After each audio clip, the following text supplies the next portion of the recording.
Today we hear analytics everywhere: sports analytics, business analytics, predictive analytics. But where did the term actually come from? And what does it really mean? So what is analytics? At its core, analytics is the systematic process of examining data to discover patterns, gain insight, and make better decisions. But that simple definition hides a deep and fascinating history. The word analytics comes from the Greek word analytikos, which means skilled in breaking things apart. It's rooted in ana, meaning up or throughout, and lysis, meaning a loosening or breaking apart. So basically, analytics means pulling things apart to understand them.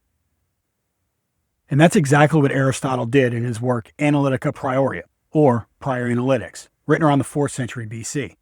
In that text, Aristotle introduces deductive logic and deductive reason and syllogism, which is the idea that you can take general truths and break them down to reach specific conclusions. That truth can be derived from reasoning based on premises. For Aristotle, analytics was about the pursuit of truth through structure and argument.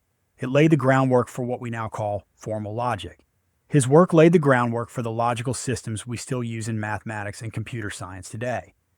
Aristotle's analytics wasn't about big data, it was about big thinking, how to use structure and logic to derive conclusions.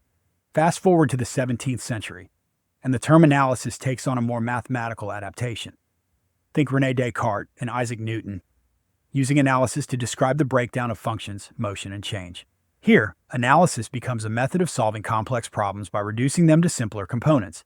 This eventually evolves into calculus, algebraic reasoning, and statistical inference. By the 1800s, mathematical analysis was a formal branch of mathematics.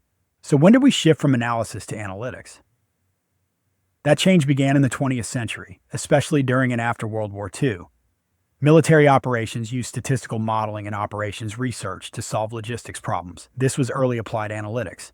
By the late 20th century, the rise of computing made it possible to analyze massive data sets.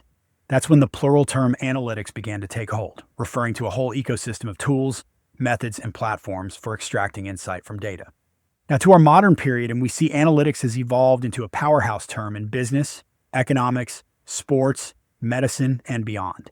It started with descriptive analytics, what happened, then came predictive analytics, what might happen. And now we're living in the age of prescriptive analytics. What should we do about it? Today, analytics has become an umbrella term that covers everything from dashboards to data science, machine learning to A/B testing.